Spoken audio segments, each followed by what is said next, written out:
Hey you guys! I am about to show you one of the most unexpected things that has influenced my photography style, my editing, and even my branding. And it has nothing to do with Lightroom sliders or presets. It actually starts with you, because whether you realize it or not, you already have a built-in color palette.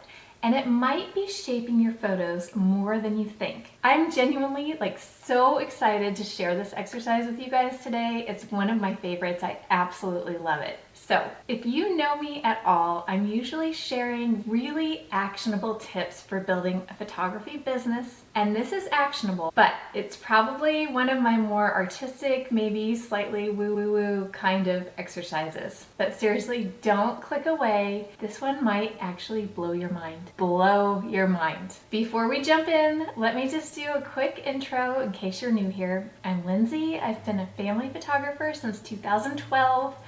And before that, I was a marketing director. I love teaching photographers what to focus on so they can build a business that's profitable and actually aligns with who they are, so they continue to love what they do. And at the center of that is connecting with the right client, someone who values your work and is willing to pay for it. A few years ago, I did this photography exercise in a course with Caroline Jensen. And at the time, I thought it was interesting, but I didn't really fully understand how powerful it was. I recently did it again, and the results honestly kind of stopped me in my tracks, because it lined up almost perfectly with how I edit my photos, the tones I'm drawn to, and even my brand colors. And once I saw it all, I couldn't unsee it. So here's the idea. We are all born with a natural color palette, and that palette comes from your skin, your eyes, and even the veins in your wrist. And according to color theory, those tones influence what we're naturally drawn to, which means they can influence your photography style, your color choices, and how you edit your photos.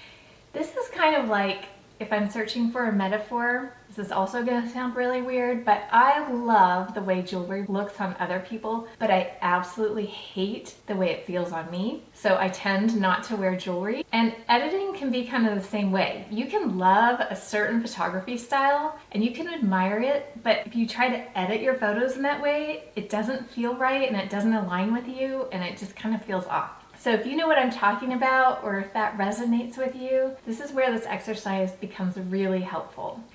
And this is where it gets really interesting for photography, because if you've ever felt like your editing is inconsistent, you're not sure what colors you like, or you're trying to find your style, this might be a piece of that puzzle. So here's a simple version of the exercise. You're going to take 3 photos of yourself.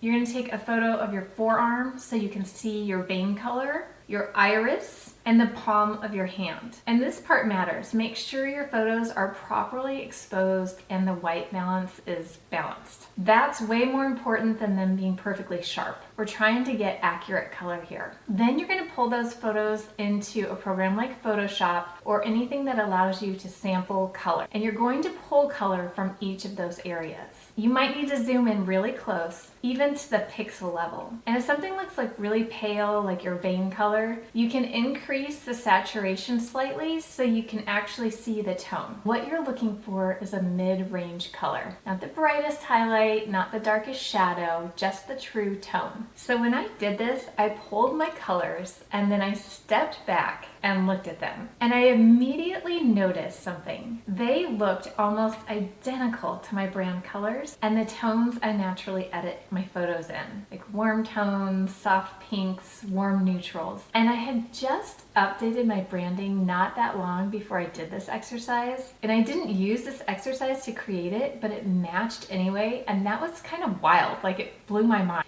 And this is where this becomes really useful, because your photography style isn't just about what looks good, it's about what feels natural to you. And when you're editing, your colors and your brand are all aligned, your work feels cohesive, and more importantly, it attracts the right people. Because if someone is looking for a light and airy photographer and your natural tendency is warmer, rich tones, they might not be your person. And that's actually a good thing. So when you understand your natural color tendencies, it becomes so much easier to create consistency in your photos, choose or build presets, and feel confident in your editing because you're not guessing anymore. You're working with something that already exists. So here are a few questions to think about. Do you lean toward or away from your natural colors when editing your photos? Does the intensity of your colors, bold versus muted, show up in your photography style? How might this influence your ideas of a go-to preset or action? Can you use this information to build stronger cohesion in your photos and have more confidence in your editing? And if this feels like a bit of a rabbit trail, it kind of is, but it's one of those rabbit trails that actually leads somewhere really helpful.